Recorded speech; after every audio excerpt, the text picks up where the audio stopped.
क्या आप भी श्री कृष्ण को मानते हैं तो ये वीडियो पूरा देखिएगा, आपकी भी आंखों में ये आंसू ला देगा।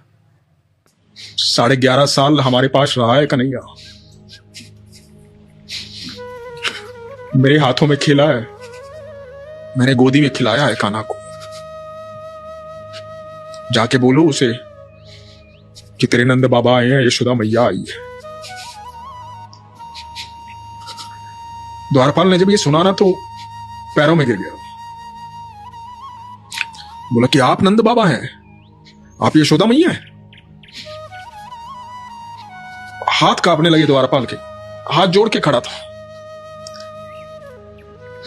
बोला कि भले ही हमारे महाराज देवकी मां और वसुदेव के बेटे हैं, लेकिन जब भी जन्म दिवस आता है ना तो कहा जाता है नंद घर आए नंद भयो, जय कन्हैया लाल की। हमें सब कुछ पता है। द्वारपाल दौड़ा दौड़ा गया ठाकुर जी के पास, जाके बोला कि महाराज, अब महाराज व्यस्त हैं, ठाकुर जी व्यस्त हैं लोगों से मिलने में, वार्तालाप करने में।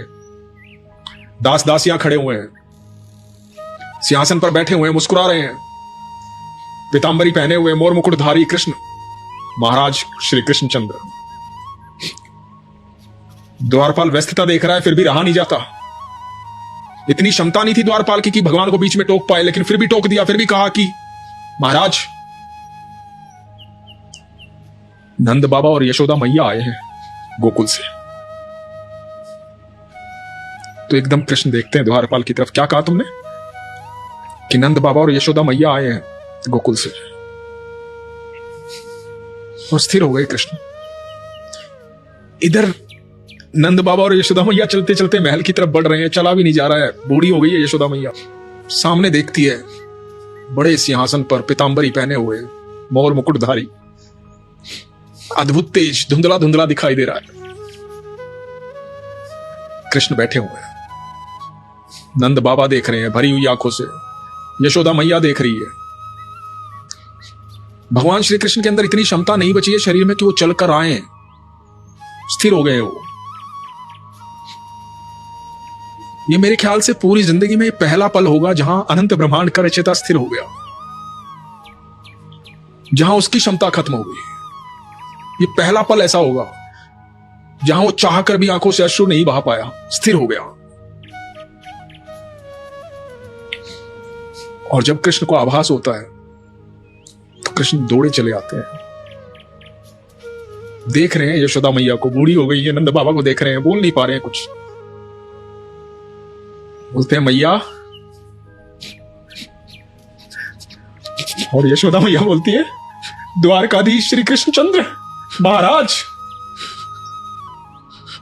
बोलते नारी मैया, मैं तेरा कान्हा हूं, तेरा लाला, तू ऐसे मत बोल।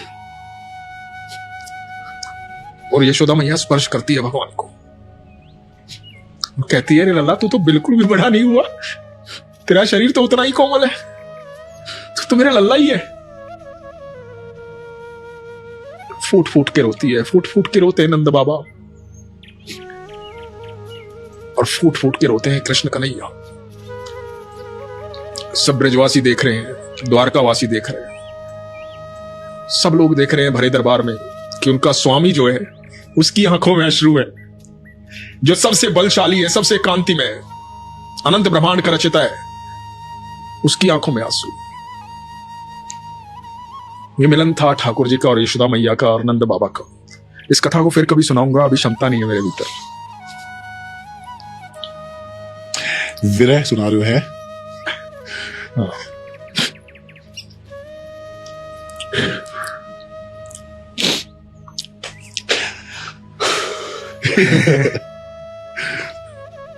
आनंद आ गया भाई।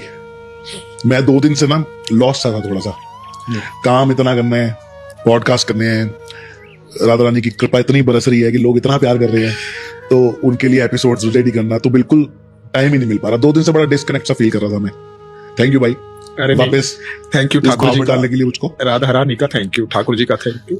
हम कौन है यार, हम तो अपने प्रभु की चर्चा करते रहते हैं। ये उनका प्यार है कि हमें इतनी क्षमता दी है कि हम उनका जिक्र इतना ज्यादा कर पाए, वरना इसी धरती पर कितने लोग ऐसे हैं जो उनका नाम भी नहीं बोल पाते। बिल्कुल।